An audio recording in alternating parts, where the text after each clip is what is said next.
Now, when we sort of step back, there's an interesting paradox in what is happening in the fight against climate change today. Because, of course, fighting climate change is the paradigmatic case of global public goods. Which requires global cooperation, coordination, because of course carbon emissions and their effects on global warming don't, sort of don't respect national borders. Yet, when we look at the successes that we've achieved, that I started out with, very little of these technological breakthroughs, very little of our success really has come through global cooperation. It's been all a hodgepodge of unilateral, uncoordinated, independent set of national actions. This obviously is true for green industrial policies. I mentioned China. Now, of course, the US is engaged in very similar policies with the IRA. The EU is about to jump on the bandwagon and so forth. But it's also true for various carbon pricing schemes that have been applied at the local level, such as in California or British Columbia, or sort of at the regional level at the EU, or many other sort of nascent carbon pricing schemes that exist in developing countries.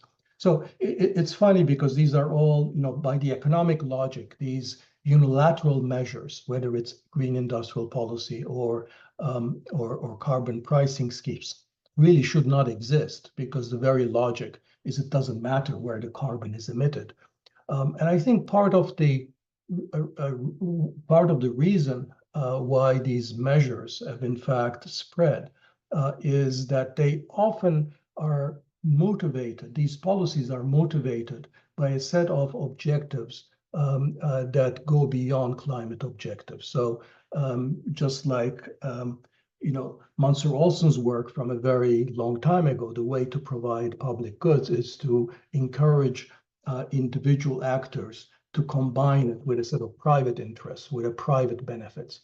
And that's, I think, exactly what has happened. And I think green industrial policies are the paradigmatic example of that countries have fixed other goals, such as, competitiveness in the case of China, commercial motives, or in the case of the United States, geopolitical advantage, or jobs, or innovation, or diplomatic advantage on the global stage. A variety of other sort of narrower national objectives which are attached to these goals that go beyond beyond fighting climate change.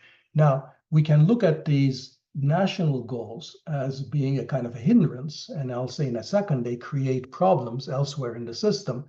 But it's important to understand that these private goals or these national goals that make these climate transition policies politically feasible in the first place. So we have to accept those.